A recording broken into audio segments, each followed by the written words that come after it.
I just realized that. One second. Hang on.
How about now?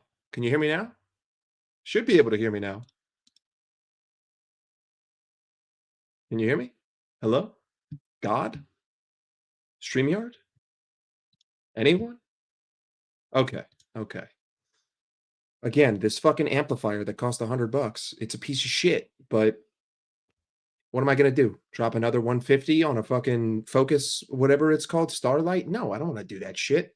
It's like this. I don't wanna pay $500 or $300, whatever the fuck it is, every year to just not have this duck. So stupid. Either way, I had some time. There's someone doing some work on my apartment, and I figured why not go live to talk about the game. I haven't been live in a week, although that I don't ever really go live, so I can't really say that like I'm some sort of creator, but um we're getting close. We're getting close to that game against Manchester United in what is without a doubt the most important game of this entire season. I mean, I said before the Chelsea game that Chelsea was the most important game based on the form that we had prior and the magnitude of that game in terms of leading into the international break. Now, the first game after the international break for Liverpool, hosting Manchester United, maybe the biggest rivalry in English football, a game that'll be watched by hundreds of millions, if not a billion people, against the worst Manchester United that we have seen in our lifetimes. I'm 29 years old. This is the worst United that has existed in 29 years versus, on paper, what should be the best Liverpool that has existed in 29 years. It needs to be, hey, big up. I don't know if that's actually Carefree Lewis, but if it is, big up. If it's not, hey, we need to talk about moonlighting, all right? Um, Either way, the most important game of the season, probably the most important game for Liverpool in my lifetime because of the consequences that will happen if the results don't go our way, if the performance doesn't go our way. Let's not even talk about result. The result should be a definitive. The result should be the floor, right? The expectation is you're winning this game, all 3 points. No ifs, ands, or buts. I don't care how bad you play. But to me, it's all about what is Arne Slot gonna do? How is Arne Slot gonna approach this game? M real M the real Lewis. Send me Hussam number, please. Sure. Um, Regardless, it's the most important game because of what the performance will be and what Arne Slot is going to do, not because of the result. You need 3 points. There are no ifs, ands, or buts. The difference in this game is how are you going to accomplish those 3 points? What am I going to see from this team? I think that the international break proved that the players are not the problem because these guys can go into their teams and they can perform better than they perform for us. Cody Gakpo scored a banger. Isak laid. I mean, listen, Sweden suck. Let's just get that out of the way. Sweden suck dick at football, but Isak put it on a platter. Um, Florian Wirtz, great performance for Germany. Um, it's unfortunate that half our team is just the Dutch national team, and as we all know, there's only two things I can't stand in this world: people who are intolerant of other people's culture and the Dutch. But regardless of that, we are the Holland national team with the Holland national team manager. Um, but to me, this is the most important game of the season. I need to see tactical malleability from Arne Slot. If it's 5 minutes into this game and United have the ball and we're pressing in a 4-2-4, I'm gonna have a fucking biblical crash out. I'm gonna lose my mind. I might just go live during the game and just essentially create an emotional outpour of frustration because this United team is dog shit. It's worse than dog shit. It's like if you went to hell and you took a shit next to Satan, it's worse than that shit that you just took next to Satan. That's how bad this team is. So we need to mollywop them. We need to absolutely destroy them. It needs to be a categorical dismantling of this team. But for some reason, they always show up against us. Every time we play United, no matter how good, how bad either one of us are, United seem to show up. That's the issue that I'm going to have. And right now, Liverpool are probably the easiest team in Europe to play against, which concerns me. Like the opposition strength means nothing in terms of Liverpool Football Club on October 15th, 2025. It doesn't matter how good you are. It doesn't matter about how big your payroll is. It doesn't matter what formation you run. It doesn't matter what league you're in. It doesn't matter what your colors are, what your team name, what your stadium is. Liverpool are the easiest team in the world to play against because, number one, you don't have to press Virgil van Dijk. You don't. You don't. Eventually, either Virgil or Konate is going to get impatient, or Gravenberch or McAllister is going to get impatient. If you don't press the ball carrier and you just stick four in midfield, we will make our own mistakes. So, number one, you don't need to press against this team in order to apply pressure. Number two, you don't have to worry about losing the ball because we're so spread out that we have no ability to counterpress you when we gain possession.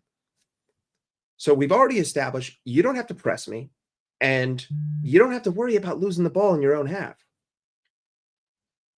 The third reason why I think we are the easiest team in Europe to play against is the simple fact that we like to move like we're a senior living facility. You know what I mean? Like the pace of play in which Liverpool operate would be like if we are the Shady Acres Football Club United. You know what I mean? We got a bunch of 80-year-old geriatric cancer patients who can't move.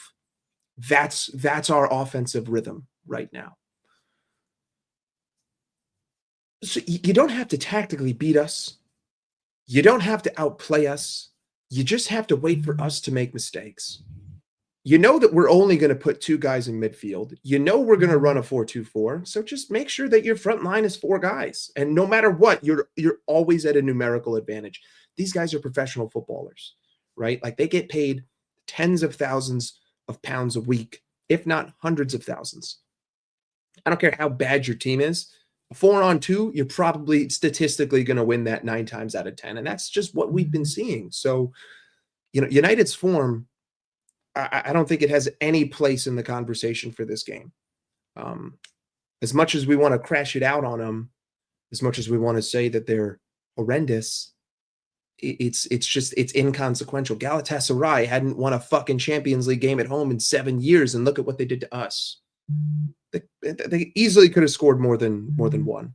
And outside of the Ekitike chance, it really didn't seem like we were going to score at all. Maybe you could say the Isak chance, but he hit it off his shin. So that's why I'm concerned, because of how easy we are to play against, and the fact that regardless of what United's form is going to be, they are going to show up against us. So it's a scary proposition to be a Liverpool fan, especially after spending £500 million in the summer on marquee signings, players like Florian Wirtz, Alexander Isak, Hugo Ekitike, um, Milos Kerkez, who was lauded as the best left back in the Premier League last season, and Jeremy Frimpong, who's supposed to be the evolution past Trent. There is no replacing Trent, but he's supposed to be the new type of right back that we're going to be carrying forward at this club. Yet we don't even play him the way that we should, and we also don't even fucking play him because I guess Dominic Szoboszlai is the new right back of Liverpool. So it's looking pretty bleak right now. It's looking pretty bleak, and it's crazy to say that given the fact that we're 1 point ahead. We're 1 point ahead right now than where we were last season at the same point, but we're 1 point behind Arsenal. Again, looking at the table, that isn't the way to view this. Like, our position in the league right now is irrelevant. We're 7 games in. There's 31, 32 games to go. Actually, let me make sure that we're 7 games in. There's 31 games left.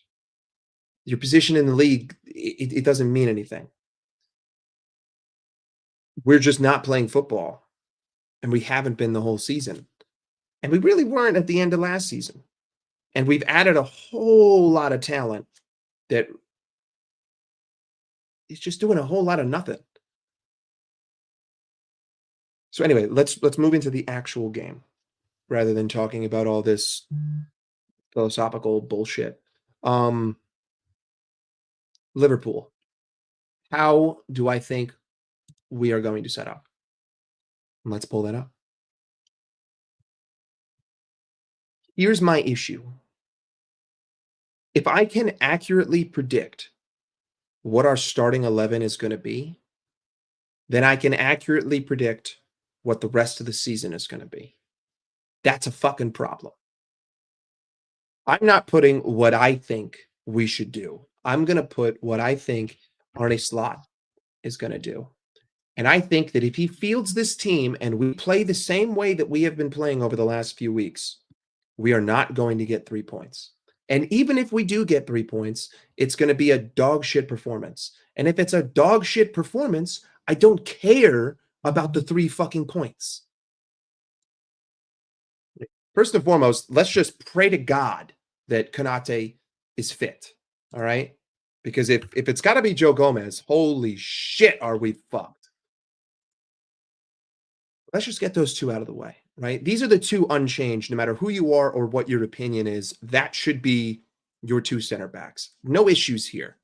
Konate, please, for the love of God. I don't care if you need to get 4,500 injections of steroids. You're playing this fucking game.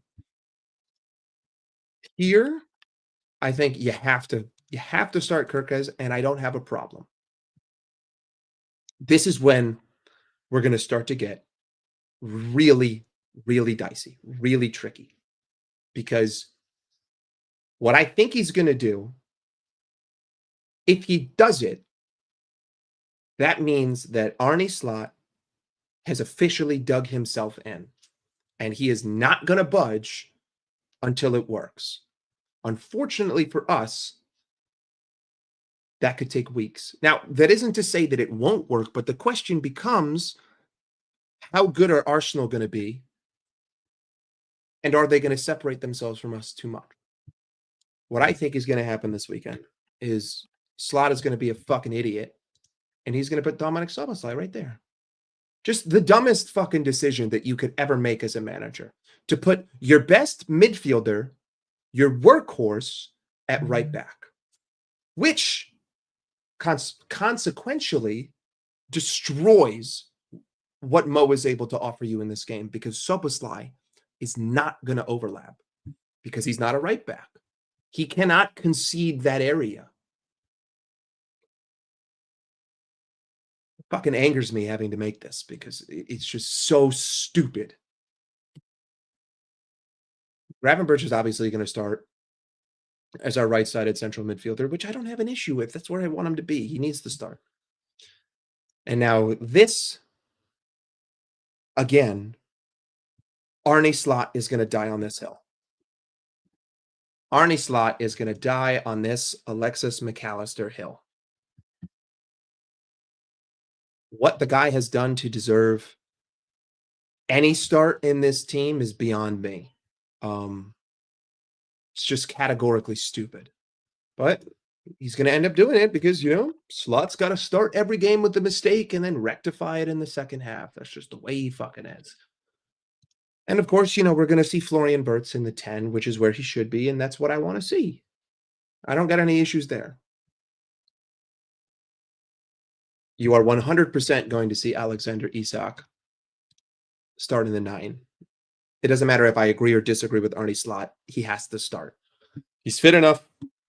He's played enough. It's time. On the left wing, unfortunately, again, we're going to see another Arne Slot mistake. And we're going to see Cody Gakpo. Because Cody Gakpo scored in the international break, which means that Cody Gakpo's back. Cody Gakpo's back, so he's got to play. He's got to play.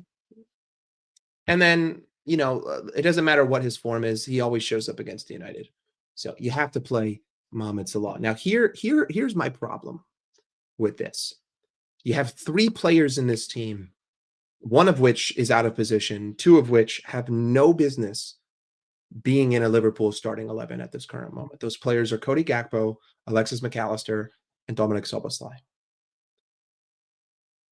Ideally, Szoboszlai is playing alongside Ryan Gravenberch. Jeremy Frimpong is at right back, and Federico Chiesa is on the left wing. This is not a winning starting 11. This is an unbalanced starting 11. This is a hosh-posh bagosh starting 11. This is half-assed tactical approach from Arne Slot. By playing Dominic Szoboszlai here, you completely isolate the right-hand side of our attack. First and foremost, Ryan Gravenberch has never been the guy to drift into the zone. He's just not. Which means that no matter what, Mohamed Salah is going to be on his own. That has never worked in the history of Liverpool Football Club. We have never been able to just isolate Mo and be like, go Habibi. Well, lucky, go. That's just not the way it's ever worked in the history of Mohamed Salah being here for the last 9 years. He always had a right back next to him, whether it was Trent or Connor Bradley. Someone was underlapping, someone was overlapping. So by starting Dominic Szoboszlai there, you've essentially taken Mo completely out of this game. By starting Alexis McAllister here, you have now fully committed to the 4-2-4. In possession, this is what the team is going to look like, which is just so stupid considering the fact that McAllister doesn't have fucking legs and he can't pass the ball more than 5 yards.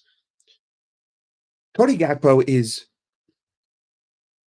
a little bit overslighted, but at the same time, he ignores Kirkez. He does not play the overlap ever, and he's a one-dimensional player. Cody Gakpo has one move. Cut in, shoot. That's it. That's it. That's all he's capable of doing. Cut in, shoot, or cut in, pass back. That's his game. Whether you like it or not, the loss of Luis Diaz is heavy. It's heavy because we don't have. We're playing Cody Gakpo like he's Luis Diaz. We're playing Cody Gakpo like he has the ability to isolate his fullback, win a one-on-one, and get into the box. That isn't the way that he works, and defenders have started to lock onto that. The right back of opposing teams knows I've got my center back to my left.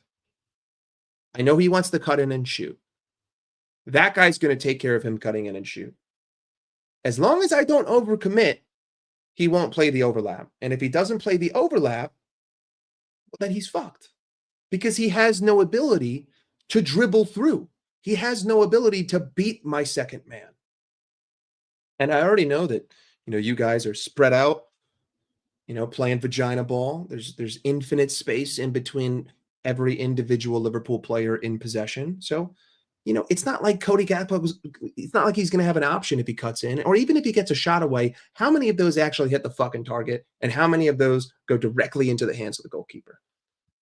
So, we're putting Cody Gakpo at a severe disadvantage. So it's not entirely not entirely his fault that he doesn't look up to form, right? Like whenever we analyze these players, whenever you analyze these players, you have to the first question you need to ask yourself is how is he being asked to play? If you think he's being asked to play in a way that is not advantageous towards him, then you need to account for that when you start calling out his performance. It's why, like, as much as I want to say that Mo has been in awful form, which, on the ball he has been, at the same time, he's being asked to play in a way that isn't beneficial to him. At least when Dominic Szoboszlai is on the pitch. And Dominic Szoboszlai has been at right back quite some time. So if Dom is here and Mo puts in a stinker, I can't point to Mo and say, Mo, that was a stinker. I got to say, why was it a stinker? Oh, well, it was a stinker because Mo was by himself 2-on-1 all game. Big up, Hussam. Big up Disparak. Big up Benny. Big up Umar. Big up Kingsman. Either way, you can't just point to Mo and say Mo stinker without looking at what the support Mo had for whatever that game was. And for the most part, it's been Szoboszlai. And when it's Connor Bradley, you start to see a little bit of that old Mo sort of pop up in spells of games because Mo actually has an underlapper to pull away a defender, or he has an overlapper to play the ball to, or player 1-2-2. Just give him a little bit more space. Szoboszlai is not going to provide any extra space. So if Szoboszlai and Mo are on the pitch, just know if Mo doesn't put in a stinker, it's because he puts in an individual moment of brilliance, but that is not A, consistent, or B, sustainable. The other massive issue with calling out individual performances is that with a lineup like this, we know that these three players, they can't work together, especially if this is Ekitike and not Isak. They can't work together, and they refuse to operate anywhere outside of this left-hand channel. When these three players are on the pitch at the same time, the ball is 99% of the time right here, which again leads Mo into having a stinker because the ball isn't going to the right side of the pitch. But what's the narrative going to be? The narrative is going to be Mo's having a stinker. Mo is washed. Mo is isolated. Mo sucks. Okay, that's fine. The ball was never on Mo's side of the pitch. So how could any of those things be true? It doesn't make sense. We're pointing to the symptom. We're not pointing to the root cause. Either way, this is what my predicted lineup is going to be. I think it's not like can't sit here and honestly say that we're going to lose, but I also can't sit here and be confident about putting in a good performance. And to me, the performance right now is the most important thing because with a good performance, we will win, especially against United. But I can't see these scraping by performances anymore. I can't see this bullshit 4-2-4 press. I can't do it. 4-4-2. Grav, Jones, Sobo, and Verts midfield. Isak and Salah, the two up top. 4-3-3 when attacking. Grav.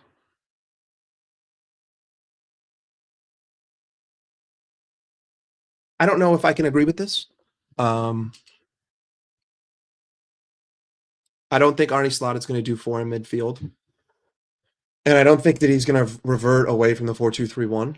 Oh, I'm sorry, from the 4-2-1-3 or 4-3-3, whatever the fuck you want to call it, the 4-2-4. I don't think it's a bad idea. I just don't think that in any scenario on the face of the earth is Arne Slot going to do this. I mean, I'm the biggest proponent of let's go back to the 2-10s. Let's do what we did against City away. Let's box the midfield. Let's get rid of Cody Gakpo. We have too many other problems, like we can't figure out how to keep 2 guys within 10 yards of the ball when in possession. And now all of a sudden you want to add a midfielder and take away one of your wide attackers. Yeah, I don't know. I don't know. We also have to, be grounded in the reality that even in this dog shit system that we have been playing, we have created opportunities. Like we could have scored more than one goal against Chelsea. Um, we wasted opportunities for sure, but we invite so much danger when we play this way. I mean, we've established what Arne Slot is going to do.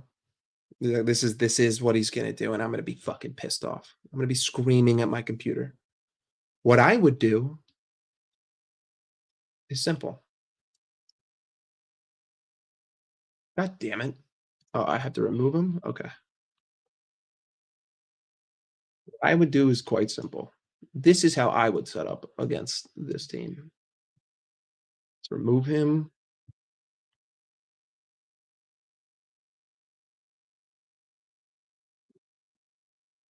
Him.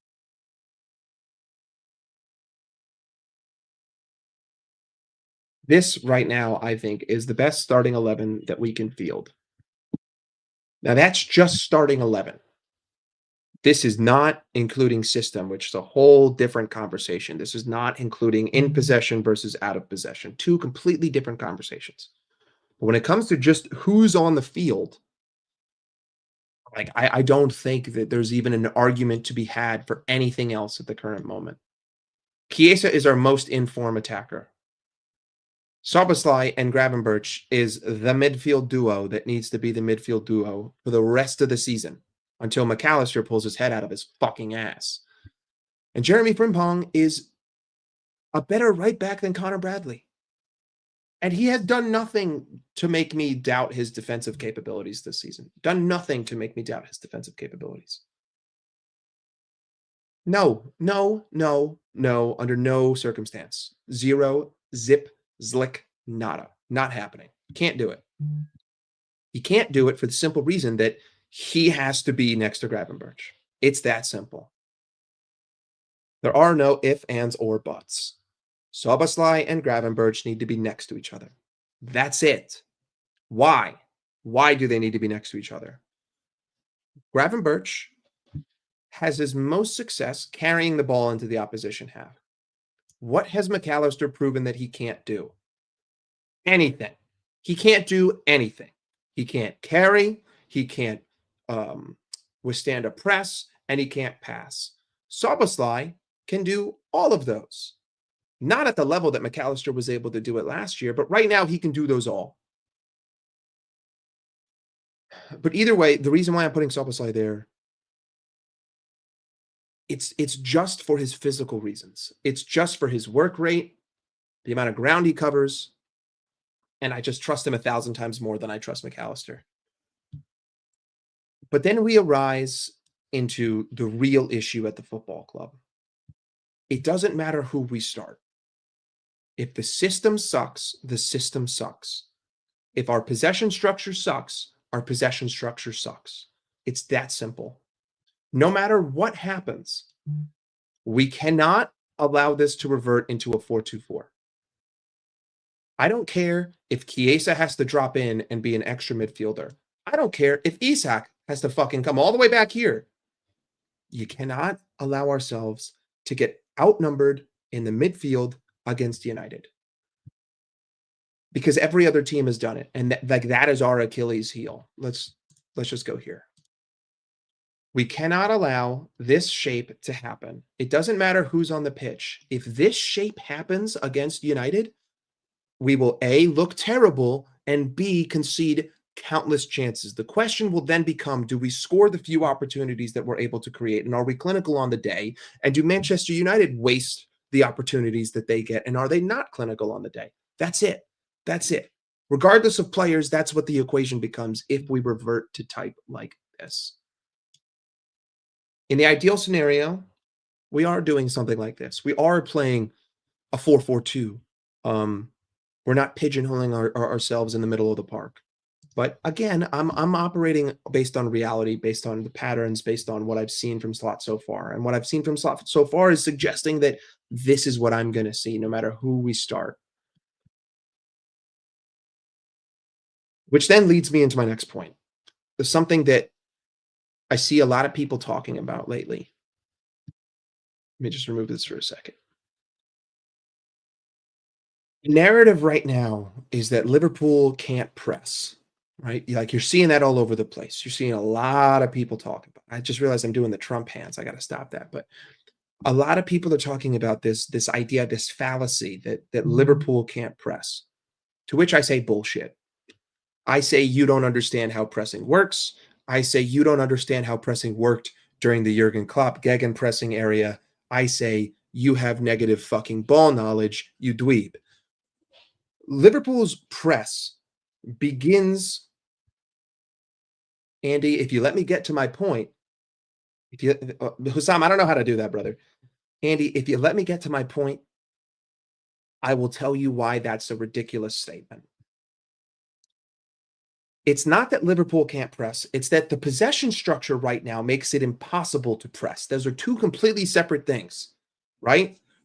The reason, okay, when we think about Liverpool gegenpressing, right? What did we have? We had a compact structure in possession. Obviously not in transition. There's no one on the planet who has a compact structure in transition. But in possession, we were a lot tighter. And when you're tighter and you lose the ball, you have more men around that can swarm, right? Let's just go here. Let's say this is what we look like, right? And Mohamed Salah has the ball and Mohamed Salah loses the ball. How are we supposed to press from here, right? There's too much space. You can't press. You can't win the ball back. You can't attack when you're spread out. Whereas if we were a little bit more compact in our buildup, all of a sudden, if Mo loses the ball, well, I have guys around to cut off passing lanes. I have guys around to swarm. That's why the press isn't working. It's not because we can't press. It's because of the structure that we have in possession. Because we're so spread out, we don't have the ability to compact, right? Two very different things. Now, okay, this press from the front. Understand who we have at the club now. Isak, not a pressing machine. Wirtz actually can press. Szoboszlai can press. But when Szoboszlai is at right back, Szoboszlai can't press. McAllister can't press for shit. Ryan Gravenberch, his job isn't to press. He's my deep lying playmaker. Mo is old, and Cody Gakpo is not fucking Luis Diaz. So, again, I don't think that the key to solving our problem is pressing Manchester United when they're in possession, right? If United are playing U-ball and United have a sustained spell of more than, 2 minutes of the ball and they're passing it back from Euro to De Ligt to whoever, to whoever, to whoever, like we don't need to fucking annihilate that guy. I don't need to be pressing all the way up the pitch, right? That isn't what we did. At least towards the back line. A lot of our press during the Jurgen Klopp era was in the mid block, right? We also had different players. Firmino was a machine. Mane was a machine. Henderson was a machine. Milner was a machine. Wijnaldum was a machine. Salah was a machine. We have different ingredients now. You can't think about the press in pressing their sustained possession. That's just not going to work. You're going to leave yourself way too exposed, and we don't have the right players for it. But what you can do is you can look at the way that Arne Slot is trying to play the game, and you can ask yourself, all right, where am I getting hurt the most? It's not from the press, and it's not from them building up. So, number one, we know it's not like teams are building out the back and passing through us and slicing us up and dicing us, and all of a sudden they're in behind. No. So, I'm not forced to press your back line because I'm not being sliced through. We're getting destroyed. And if you look at all the goals that we concede, almost all of them are directly off of a turnover that we created. We're getting destroyed because our in possession structure It's begging you to kill us. And it doesn't take a lot to do it. All it takes is one errant pass, one loose touch, and we are eviscerated, annihilated, because we can't press to win the ball back in the opposing half. And one pass and you're in behind. That's where this whole one pass thing comes from. It comes from the structure. That's it, right?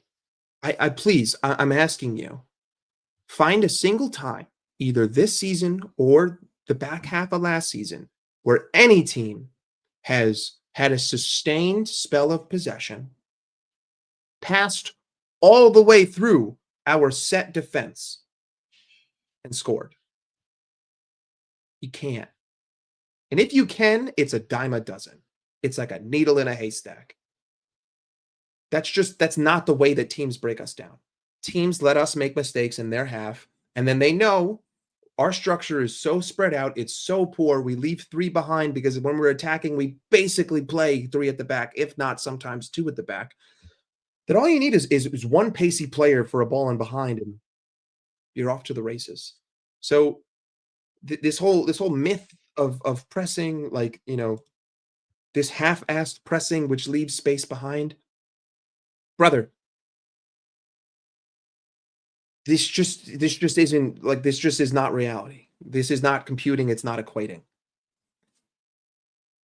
Teams don't rip us apart when we press their back line. Teams rip us apart when we lose possession in their half. That's it. And based on the structure that we play, it's really fucking easy to destroy us. You made it more compact. You know what? Let's just look at Bournemouth, for example. If we're more compact and we're not so spread apart, maybe Szoboszlai losing that ball, it isn't just as easy as a 1-2 pass.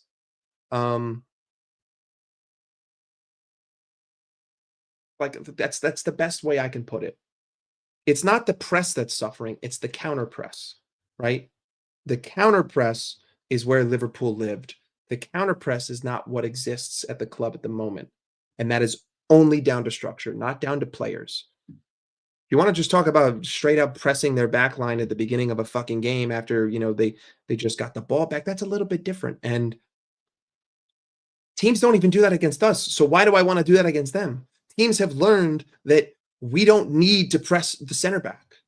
I don't. All I got to do is stick 4 guys in front of them. Again, let's go back to the board. Let's just pretend like the ball is over here, right? Let's pretend like Liverpool is Manchester United. Let's add 1, 2, and let's just pretend, just for argument's sake, let's pretend that the blue is us and the red is them. They don't need to press the back line. There is no danger here. None. Absolutely none.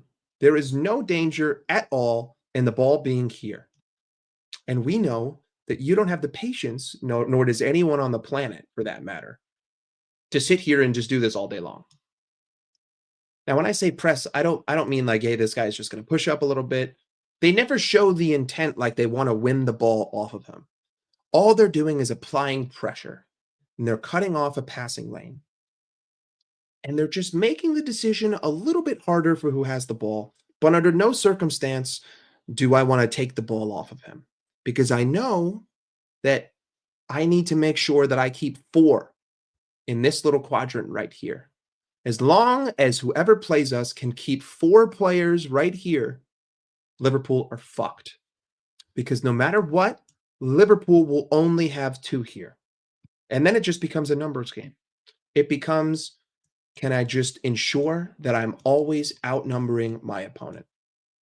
That's it. Like, that is the game plan against Liverpool Football Club in October 15th, 2025, which is a shame because it's so simplistic, but that's all it takes. Even if you want to call it a fucking 6-on-2, because like sometimes that's kind of what it's like, Sometimes I feel like the structure's like this, Imagine, again, blue is us, red is them. I know I'm fucking this up, but I don't give a shit. I'm not a content creator.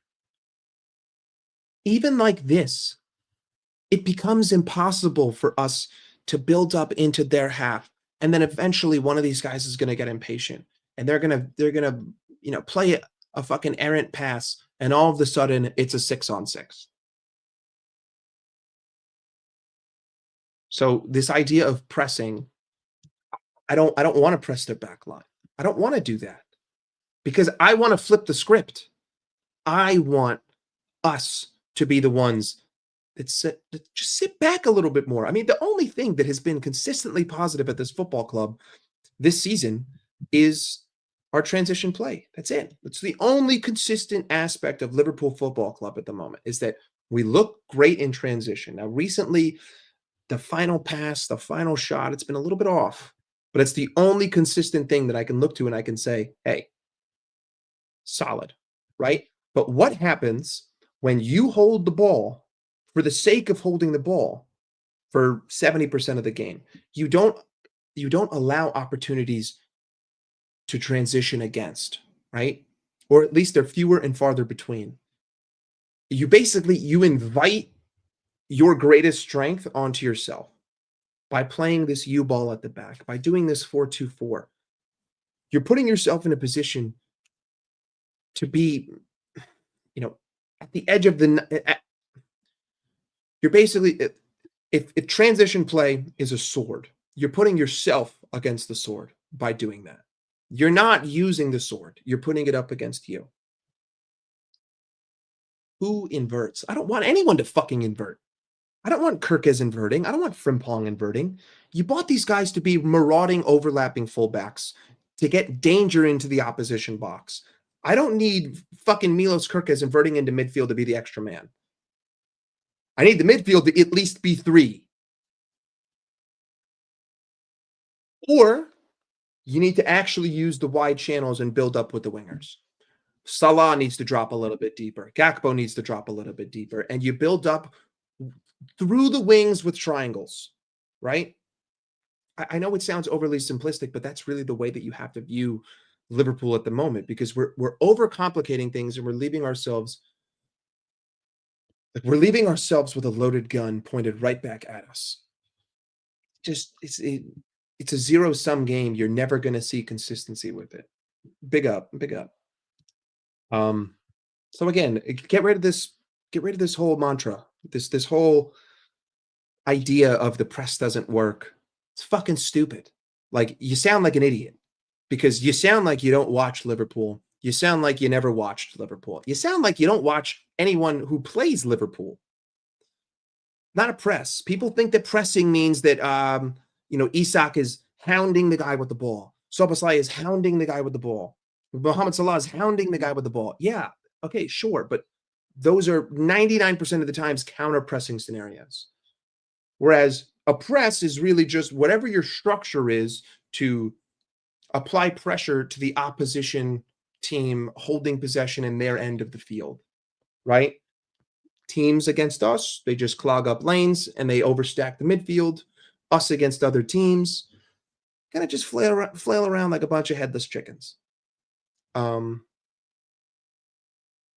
It would make a lot more sense for us to just do what other teams do against us. Just Isak, Mo, you guys can apply a little pressure. There's no harm in letting them pass the ball around the back for fucking 4 minutes. It doesn't hurt us, right? Because eventually they will get bored. And eventually they will try to push into our half. And eventually they'll gain some space. And then they'll gain some confidence. But then they'll lose the ball. And then we can do to them what other teams do to us. So again, the counter press doesn't exist because of the structure of the team.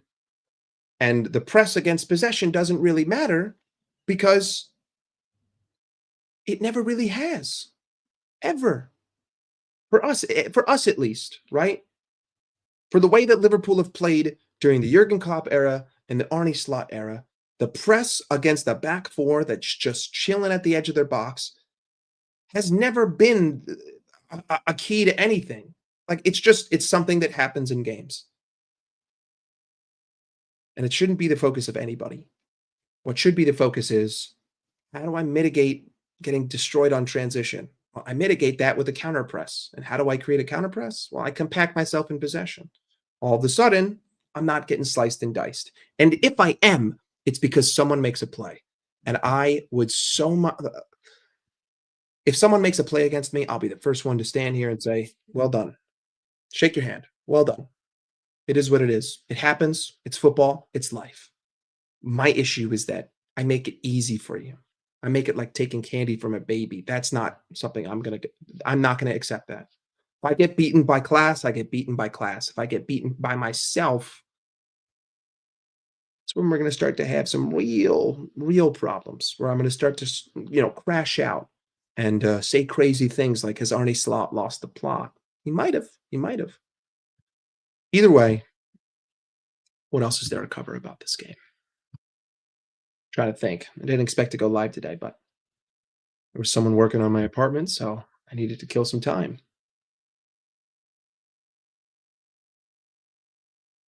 We've covered Mo, covered Cody. You know what? Let's talk a little bit about Florian Wirtz, the most disrespected man who wears a Liverpool jersey. CB targets. Brother, you want me to talk about transfers after spending half a billion fucking pounds? No, thank you. I don't care. Respectfully, I don't give a shit about transfer market. It's October 15th. My team sucks right now.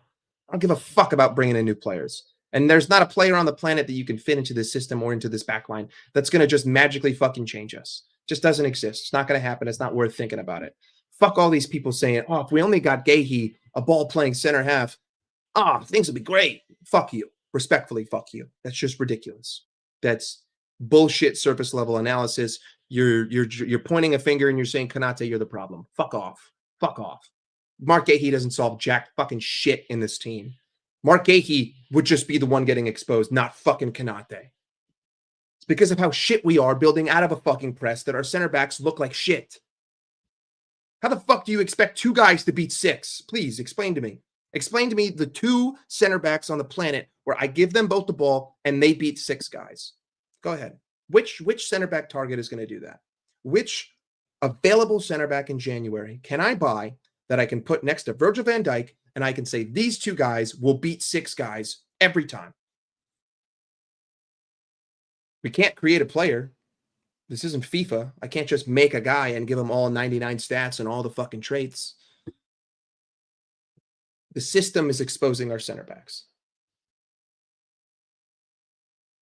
Frimpong, Frimpong, Frimpong, Frimpong, Frimpong. I bought him. He's better defensively. He's better offensively. Frimpong. How you doing? Big up. Either way, let's get back to Wirtz. Right now, Florian Wirtz is just like Mohamed Salah. He's a victim of the system that is playing to his disadvantages. You're isolating Wirtz past the midfield two, and you're creating a front four. And now there's a gap. And the gap is being occupied by four opposition players, which then creates a disparity, which means that either Florian has to drop deep, become the third man in the midfield, which is what it fucking should be, or when he gets the ball, all of a sudden I turn around, I'm surrounded. I mean, we did this in the last stream. We went over the Chelsea games and we isolated the moments in which Florian Wirtz was picking up the ball in midfield, and we were showing you that like every time he received it, there was a box around him. I don't expect any player on the planet to get into that system and just make it look like a cakewalk or look like he's worth 100 million pounds. It won't happen. It doesn't exist. It's not possible. It's not feasible. It's just unrealistic. So we've been talking about how, or at least the ether, right? The YouTube space has been talking about how Florian just, he isn't operating up to speed. He isn't looking amazing. Well, you got to ask yourself why. And the why would be, he's pretty much being asked to beat four guys every time he gets the ball. I don't think anyone is going to consistently do that. And then if he does beat those four guys, he's asked to play a 30-yard pass because there ain't nobody anywhere fucking near him. And if somehow, some way we do get the ball and there are guys around him, well, unfortunately, McAllister's 2 feet from him, Cody Gakpo's 2 feet from him, and Hugo Ekitike's 2 feet from him. So what the fuck is he supposed to do?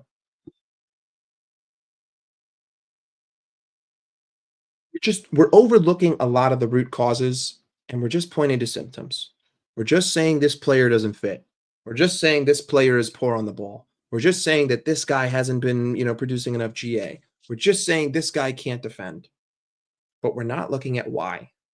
We're just looking at the performances and we're saying that's a 5.8 on SOFA score. That's pretty bad. Well, why is it a 5.8 on SOFA score? Why does it look bad? This is what you should be asking yourself. And then when you ask yourself that, you'll realize, hey, wait, this system, I don't know if any players on the planet would make us look better. I don't know if buying Semenyo is even like, what's the point? What's the point of getting Gahey? I'm sitting here and I'm asking myself, what the fuck was the point of even buying Alexander Isak? What was the point of buying Florian Wirtz? Why did we even buy Kirkes? For what reason did I get Kirkes to play this way when Andrew Robertson and Kostas Tsimikas won a league playing this same bullshit left back position? Why did I buy Frimpong? Why didn't I just fucking get like some Joe Schmo from some random fucking country to sit here and fill in? Because, I mean, Soboslai is just going to be the one who ends up playing there. So why the fuck am I spending money on it? Why not? Isn't Aaron Ramsey a Liverpool player? Why not just recall him? Ramsey, that's fine. It's all good. Aaron Ramsey, Connor Bradley, Dominic Soboslai, easy money. It doesn't make sense.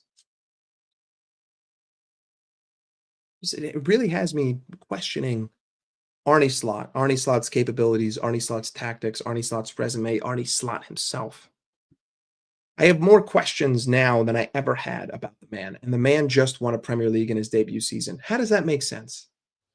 How am I sitting here 7 games into this Premier League season, and I'm asking myself 9 million questions about how we play football after winning a league?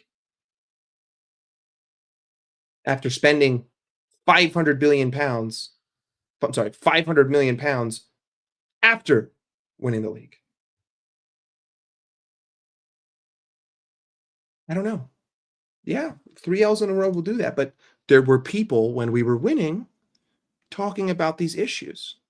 But now, of course, that the points have been dropped, now people want to talk about it. People don't like to talk about things when things are going well, right? We got a lot of positive pussies out there who just want to keep everything fine and dandy, sunshine, rainbow, lollipop, whatever, right? They just want to be happy. They just want to be vibing, We got the 3 points. Let's just vibe. Let's just vibe. I drank that copium. I drank that Kool-Aid. Fuck that. It's a stupid way to view life. Winners improve always. Winners are always trying to get better. A lot of us just kind of got slow. A lot of us just kind of got lulled to sleep. They're non-negotiable to a professional at Liverpool United is on the list. I have no idea what the fuck that means, dude. No idea. Please, by all means, further explain. But I don't know what the fuck you're saying. Respectfully. They don't fucking need time to gel, bro. The fuck is that? It's a bullshit cop-out. Oh, they need time. Nah, they need time. Fuck off. Fuck off. Fuck off. Bullshit excuse. They don't fucking need time. They cost me £500 million. They don't fucking need time.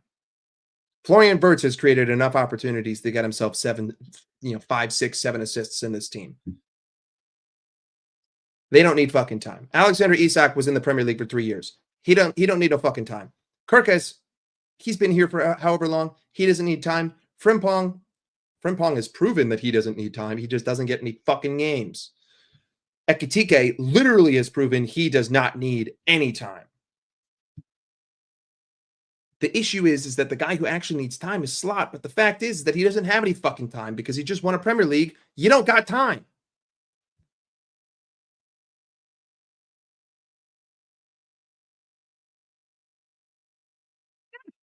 Well, it's not even about being paid.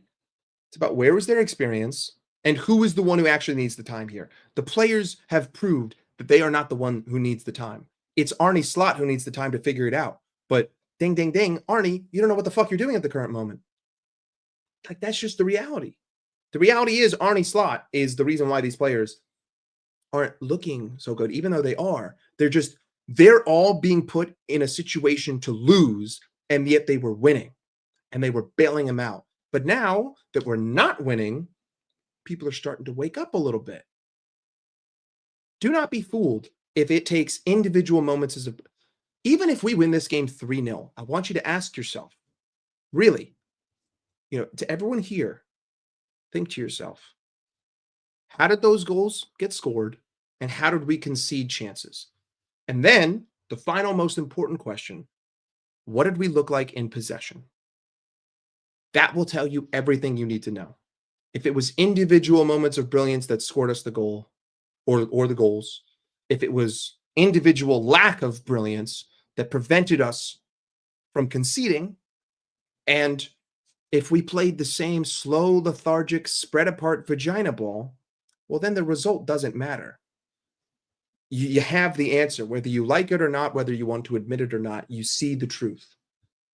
Could you still win a league that way? Yeah, sure. But are you putting yourself in the best position to do so? No, definitely not. Under no circumstance. You're right. If the system is in place, they don't need time. But right now, we don't have a fucking system and we don't got any fucking time. So, the buck stops with Arnie here. I don't just need to see a result. I need to see a performance. I need to see a change. I need to see fucking football. And if I see bullshit horseshoe vagina ball, I'm going to lose my fucking shit. It's that simple. Just how everyone else should. I don't give a fuck if the final score is 9-0. If we play like dog shit, I will be right here calling it out again. And I'll do it all fucking season. I'll do it if we're 15 fucking points ahead with 3 games to go. And that's just the kind of person I am. Whether you want to view that as me looking at the negativity or whether you want to view that as me trying to look at what can we improve on. I prefer to look at the latter. That's just the perspective that I view football from. How can we get better regardless of what our position is? It's why I was sitting here complaining about performances 9 points ahead in the league last season, and people were bitching at me about being negative. It's like, brother, I'm not being negative. I'm just trying to point out what's going wrong so that it can go right, which is what the manager should be fucking doing. But clearly, he's not fucking addressing any of those things. Walter Mata didn't need time. You're right. You're right, Benny. He didn't need no fucking time. Isak shouldn't. I mean, listen. Isak's the only one because of the fitness, right? Because of the fact that he didn't have a preseason, he had everything that happened over the summer. He fitness levels alone, he's warranted some time. He needs to get healthy. He's literally not healthy. So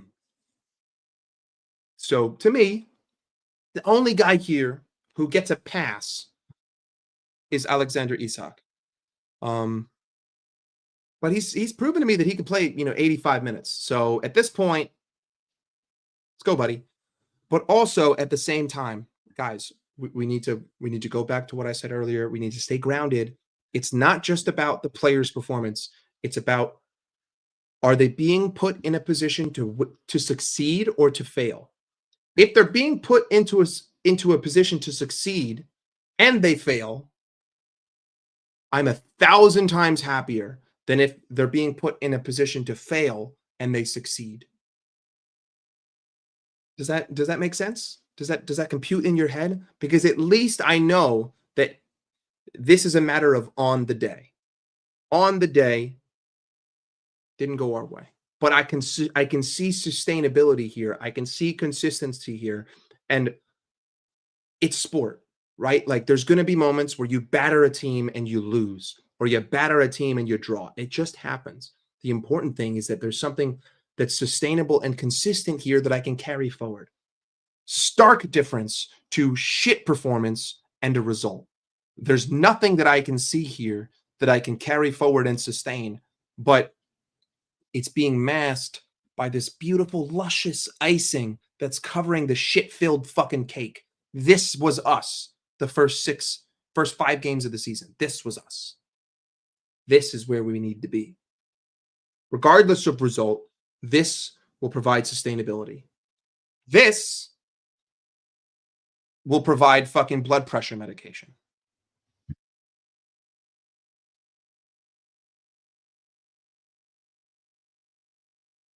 You see, but he doesn't do that, Marco. He doesn't do that.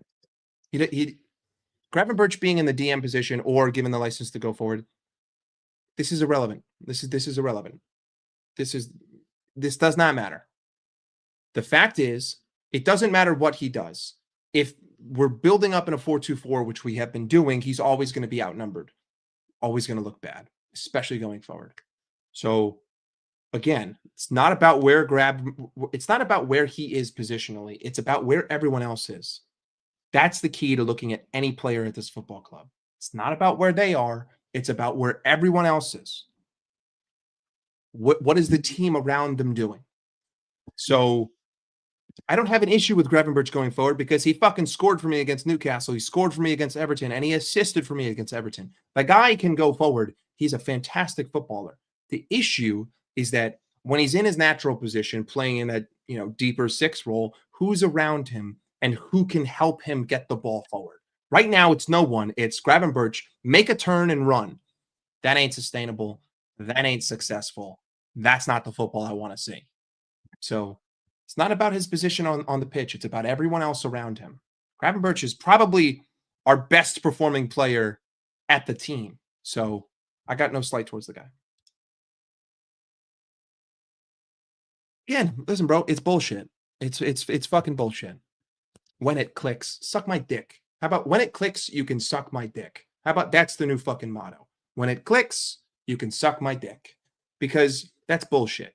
That's a fucking excuse. That is ignorance is bliss. This is ignorance is bliss. I'm a pussy bitch. That's exactly what that is exactly how that statement reads. When it fucking clicks. The fuck you mean when it clicks? I'm not even monetized, dude. I don't know what to tell you. I'm not monetized. So I can't make money. So you're right, I don't care. When it clicks is fucking bullshit. It's garbage. It's ass. It's dumb. Makes no sense. It should have clicked already. It's that simple. And it would only make sense if there were, think about it like this, right? If we look at the first 7 games, if there were breadcrumbs that I could follow that lead me to the promised land, I would say, you know what? I see you. I hear you. I might not agree with you, but I understand you. So point taken. The issue is that there are no breadcrumbs. We're going fucking nowhere. None of it makes any sense. Shut the fuck up. Does that kind of make sense? You know what I mean?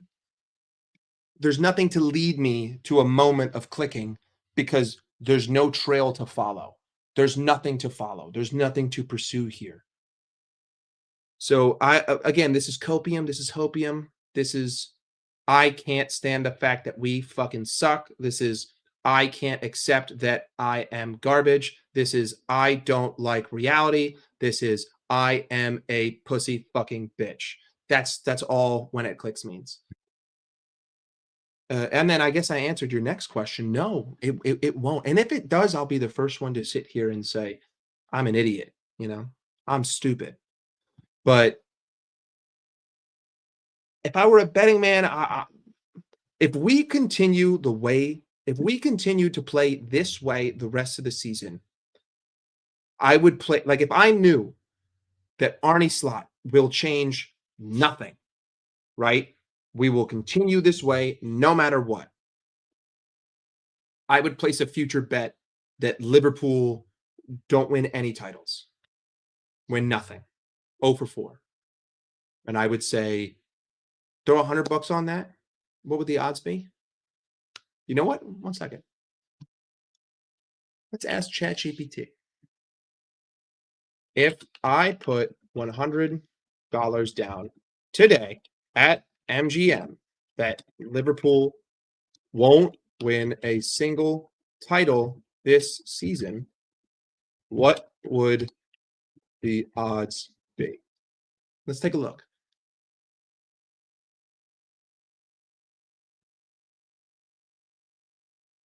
People have us as plus 175.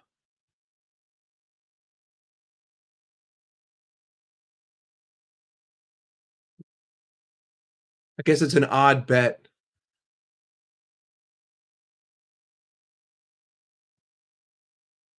Yeah, I'm not thinking about this right. Of course, the odds would be not that high for you to for you. Yeah, yeah, yeah. I'm thinking stupid. I'm thinking stupid. But if nothing changes, I see us maybe coming third. Um, I would assume that City and Arsenal would pull away. We'll probably finish like 12 points, 14 points behind Arsenal, and then City will probably finish like 6, maybe 8 points behind. Arsenal have just they have fixed the issues from last year, and Arteta is no longer a pussy. Basically, Arnie Slot and Mikel Arteta have flip flopped. Arteta is no longer the pussy, and he's the man. You know, he's the guy with the goal, and Arnie Slot, the guy with the goal, has now become the little bitch made pussy. We've done a little bit of a role reversal. The question is, will Arsenal sustain that? But they've only conceded what 2 goals in the Premier League this season, so looks pretty fucking sustainable. And they've added offensive firepower, and they're not playing like pussy bitches anymore. Whereas Liverpool, we've added, but we've completely fucked our system, our non-existent system, and our manager is being a stubborn dickhead and is refusing to change anything. Um, which again, all of these questions will be answered this weekend, people. Make no mistake, the performance against United will tell you everything.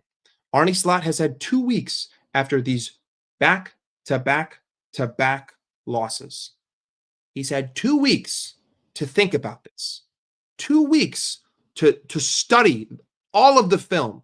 And I'm going to include Southampton too, because that Southampton game fucking sucked.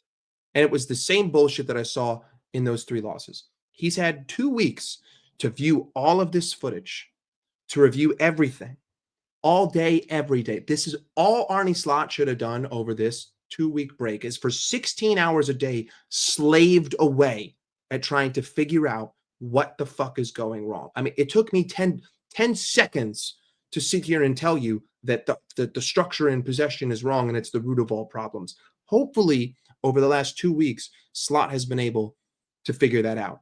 And then this Sunday, we will know. We will know if ignorance is bliss or Slot has pulled his head out of his ass. Regardless of result, it's going to be one of these two things. Pulling your head out of your ass means that, hey, I actually have a chance, a real chance, like a statistically probable chance to win something. Continuing this way means that it's not very sustainable, doesn't look great, and it also requires that other people fail, right? Because with the way that we are, Liverpool should be the ones leading the pack, and it should be Liverpool losing it if we weren't. Whereas in this scenario, we're not the leaders of the pack, and we're hoping that someone else falls. In this case, that would be Arsenal.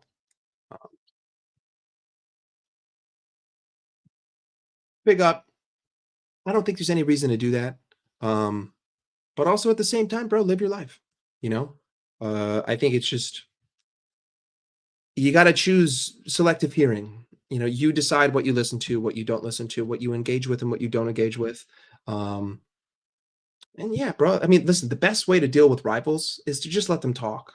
Just like get it out of your system, bro. You want to fucking crash out, you want to banter. I really don't care.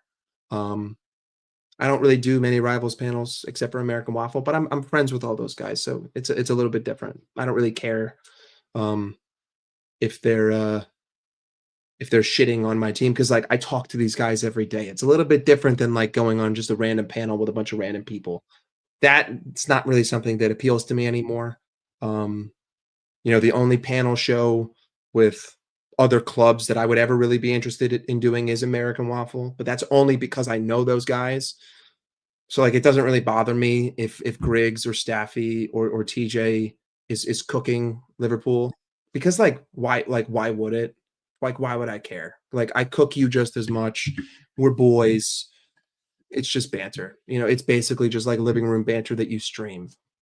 Um, but going on to, you know, a random a random panel with random rivals, no, I don't have any interest in that because I only want to banter you if I'm boys with you, you know. Otherwise, I don't really give a shit about what you have to say about my club.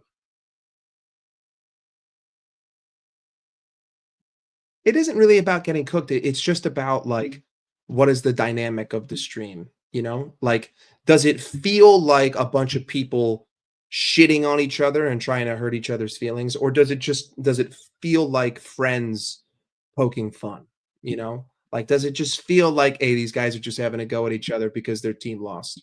And you can tell that regardless of what's being said, there's some sort of amicable respect underneath it versus there's just blatant disrespect and disregard and it's blatant fuck youism. I don't really give a shit about the latter. Um, and I have my boys that I go with and do, rival panel with. Um, and at the end of the day, I know that like it's just sport. You know what I mean?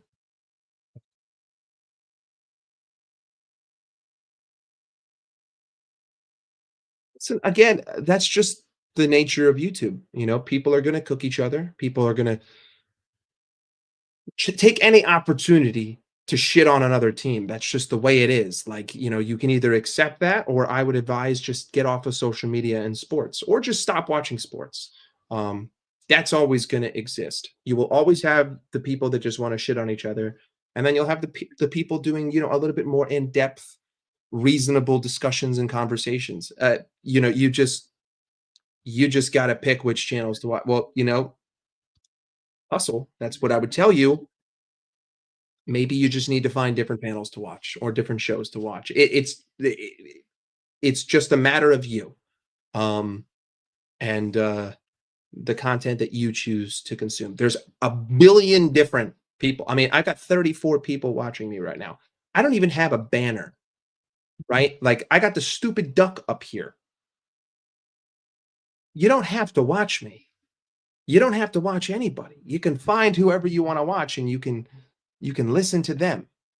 And you can be like, "Hey, you know what? I relate to this. I hear this." Probably gonna get less views because that's not what's fitting the narrative. I mean, people want strife, people want conflict. Whether you like it or not, that's just the reality. People wanna see people arguing. People don't wanna see people going, "Kumbaya, kumbaya." "You're great. Oh, no, you're great. You're great. Oh, no, you're great. You're great. Oh, no, you're great." They don't wanna see that. They wanna see, "Fuck you, you're a bitch. Fuck you, pussy. Fuck you, bitch, pussy, fuck you, pussy." That's what they wanna see. Um, it isn't hard to find people that don't operate in that lane. Ends is a great show. Ends is a great show if you wanna just, hear an actual analysis without crazy agenda. Um, and you just want to hear pragmatic football talk. Great channel. Big up ends. No disrespect to Hussam. No disrespect to anybody, bro. Like those are those shows. Those are debating shows. Like those are the shows for shamelessness. Those are the shows for people to bark at each other. Like that's like being angry that a hamburger has meat. Hello, it's a fucking hamburger. I don't know about that, big guy. All right, I don't know about that. I don't know about that. Thank you.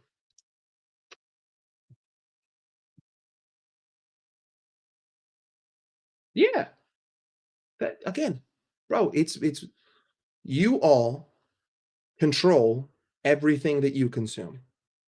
You can either complain about it or you can just find something else to consume. It's that simple. I mean, YouTube is this wonderful thing where I literally have millions of people to choose from in any topic. So, um, it's your choice. It's your choice. But I don't blame you if you're tired of. I mean, I don't fucking watch any of it. I don't watch like any football YouTube. Like just being 100% honest with you guys. I tune into shows for like 2 minutes if I know who's streaming and if I like the topic. That's it.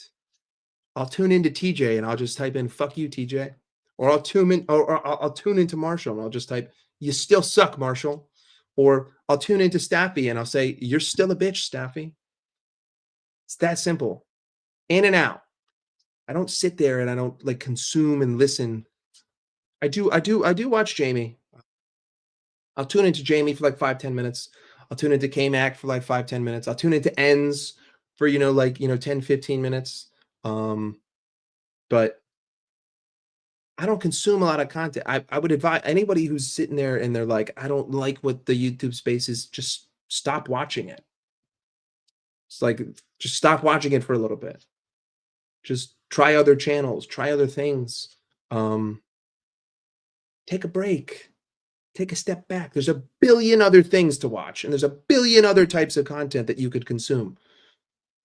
Or, you can go outside, you can touch grass, you could play with flowers. I don't fucking know, bro. You could do something, but I hear you guys.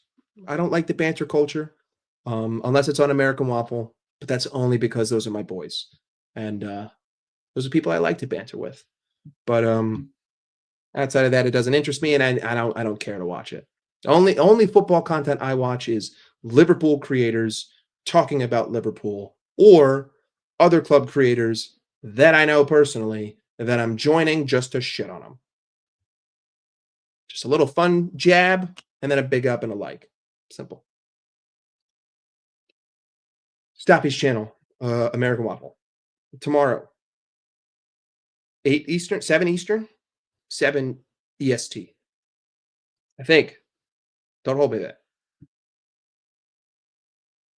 Hussam has a ton of different types of shows, dude. You can't just view El Ahwa and be like, that's all Hussam's channel. Got Liverpool shows, and then he's got his whole panel shows. 2 different things. Big up, Rods. Hope you're well. Where would I rank us for the best in Champions League? Well, it depends. If we don't change, I see us not finishing in the top 8th. I see us getting to the round of 32, probably losing in the round of 16. If not, with no change, right? Like we just continue to play football the way that we're playing football and we're making no adjustments, not finishing in the top 8th, getting knocked out in the round of 16. That's my prediction. Stop watching, Benny. It's not hard. Stop watching. Stop watching. I mean, like, I'll tell you right now, I'll probably never have anybody else on this. Like whenever I come on and whenever I stream, I'm not doing this to talk to other people. I'm just doing this to air my thoughts, get it out, and just speak. Uninterrupted, unencumbered, my own thought process. And there's plenty of people who do content like that. There's plenty of people that you can just listen to them and you don't have to hear them banter. I'll engage with the chat and I'll talk to people, that way. But if I'm on this channel, I don't need to hear any voice. I don't even know why I fucking wear these headphones. At this point, it's just a comfort thing. There's been no sound over the last hour and 20 minutes that has come through these. They're just on. They're just on.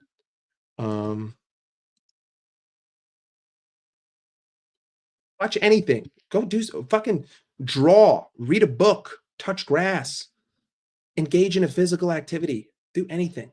Literally anything. There's no reason to sit there for 90 minutes and watch 6 guys bicker over bullshit.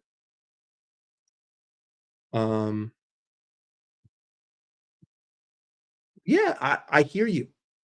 The only reason why I know other people who watch this sport is because of American Waffle, but I don't know anyone in real life who watches football.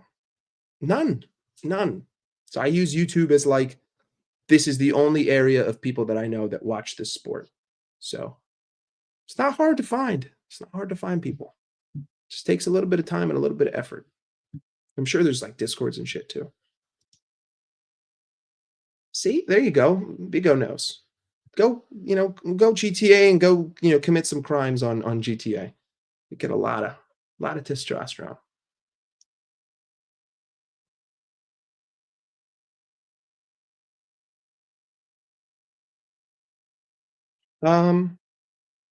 Yeah, no, you don't have to watch his rival shows. Like, there's nothing that's telling. There's no one pointing a gun at you and saying, "You gotta watch his rival shows." There's no point. No one's telling you gotta watch Never a Foul or The Big Six or any of these other things. You don't have to do it. You can just watch solo streams, or you can just watch people talk about one club. Um, it's up to you, you know? Yeah, it's not a popular sport. I found people though. You can find people. Um, but I mean, listen, if you saw a I'm sure that if like NFL YouTube was more popular, you and like they had panel shows over the NFL, they'd probably all bicker at each other just like that. I think it's just like the nature of the overlap between Twitter and YouTube. And I feel like, this whole YouTube football space was really born on Twitter, and that Twitter culture transferred over into YouTube. Because like if you've ever jumped into one of those Twitter spaces, I don't recommend it. Total fucking cancer. But it's just a bunch of people saying a bunch of bullshit and just surface level analysis, fuck you, you suck. That's sort of what has transpired. That sort of was what is transfer over. I like a healthy mix. I like you got me with good witty banter, and then you got me with good analysis, right? Like you can call me a bitch and you can tell me that I suck, but you better have a reason for I'm a bitch and I suck. And if this is strong enough, I'll say, you know what? I am a bitch and I do suck. Does that make sense? We do. I mean, I don't really give a fuck about Arsenal. I just want to win the league. It's that simple. I want to win the league. I don't care about Arsenal fans. I don't care about United fans or City fans or any of those other people. Makes no difference. I just want to win the league because losing fucking sucks. That simple. Um, as much as I can, I'm not going to put like any schedule on it. I'm not going to put any mandates on it or like any sort of structure. Um, it'll really just be like whenever I feel like it, I'll click the button. Um, recently, it's been a lot because things aren't going very well, but I've found this very cathartic. You know, I've found this to be a nice way to spend 90 minutes of my day every few days, just talking about Liverpool and letting it all out of my system and getting my thoughts out there and not giving a shit about anyone's response to anything that I'm saying and just word vomit. It's nice. It's very therapeutic, which is why I said cathartic. But can't really give you like a solid answer of this is how much I will stream or this is how much I won't stream. What I can tell you is the worse we do, the more often I'll probably fucking stream. If that makes sense.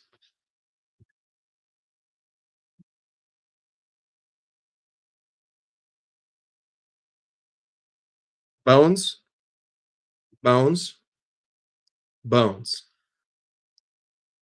I want you to take that phrase right here, rebuild season. I don't ever want to see you type that again. This is bullshit. Bull shit. Say it with me. Ready? Bull shit. Not a fucking rebuild season, dude. No, it's not. It's not. It's not a rebuild season. It is not. It is not. Under no circumstance is this a rebuild season. That is surface level analysis. It's not a rebuild season. I refuse to accept that. You have bought one of the most creative players in Europe. You have bought one of the best goal scorers in Europe. You have bought a solid right back. You have bought a solid left back. And you have bought an 80 million pound backup striker. That's not a rebuild. That's called improvement. That's it. You have improved the tools that you have at your service. It's not a rebuild season because we haven't changed our system. We're running the same garbage that we ran from January to fucking May, and we're running it today. It's just different players. That's it. I don't consider that a rebuild. Not to mention that the spine and the core of the team is still there. Virgil, Mohamed Salah, Allison. That's the spine. That's the core. That's the team.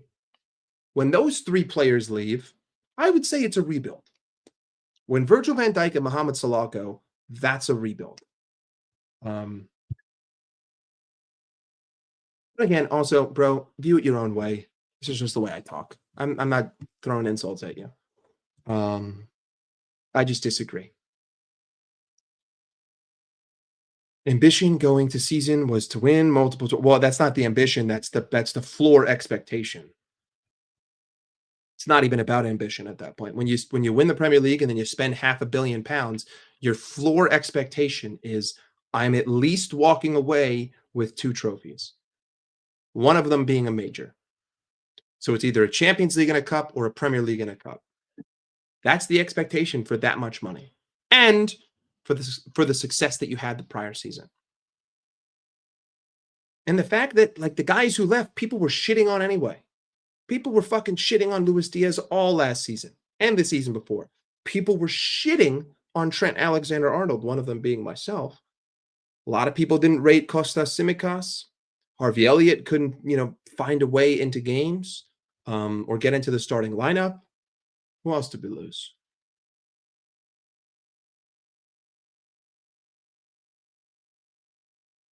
Fuck, I can't even think of half the outgoings. Darwin Núñez, no one liked him. Diogo Jota, rest his soul. I'm not going to hear that. I'm just not going to hear rebuild, and I'm not going to hear ins and outs, because nobody was raising a fucking finger to anyone leaving, except maybe Trent.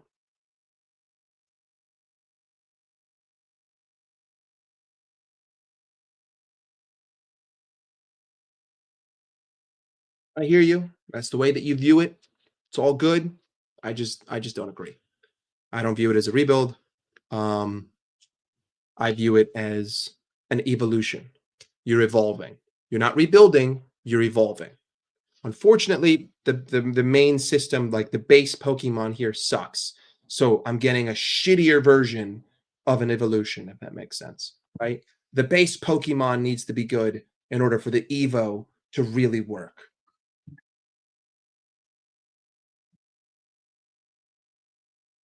You understand now. Be self-aware. Be self-aware. Of course we did. We can't fucking score from them. Can't score from them, and we can't score, and we can't defend. It's that simple. First thing that came to my mind, bro. I don't play Pokemon, but when it came to evolution, evolving, Pokemon, it's just the way that my mind went about it. But anyway, it's been about 90 minutes. I'm going to cut it there because I got other shit to do because I'm not a content creator. But either way, big up. You guys are all well. Remember, the most important thing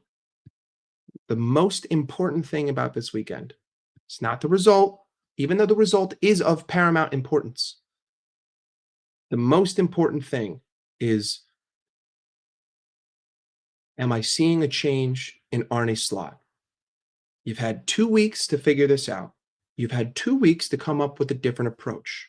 I don't want to see a shitty first half and then in-game adjustments in the second. That's not what I want to see. What I want to see is you approach the game properly, you approach the game differently, and everything else is a reaction to the proper approach, not the other way around, not a reaction to the improper approach. But most importantly, we need to see something different, performance-wise, and then we'll meet back next week, and we'll see whether or not anything actually changed. And if nothing changed, boy oh boy, I'm gonna lose my fucking head. But big up, Marco, big up. No, he's not, because Kelleher has not been doing great at Brentford. I don't know if you've been watching Brentford, but he does not look like the Kelleher at Liverpool at Brentford. And Mamardashvili, I know he's only had a 2-game sample size, but he saved Chelsea from being a fucking embarrassment. And he played his part in making sure that Galatasaray wasn't an embarrassment. I like Mamardashvili. I think that he has a much higher ceiling than Kelleher, and I can see Mama being the goalkeeper of the future once Allison decides to move on. But anyway, big up, boys. Have yourselves a great Wednesday. Remember what I said about this Sunday. Hopefully, we can come back and we can be happy next week. Big up. Take care. Peace.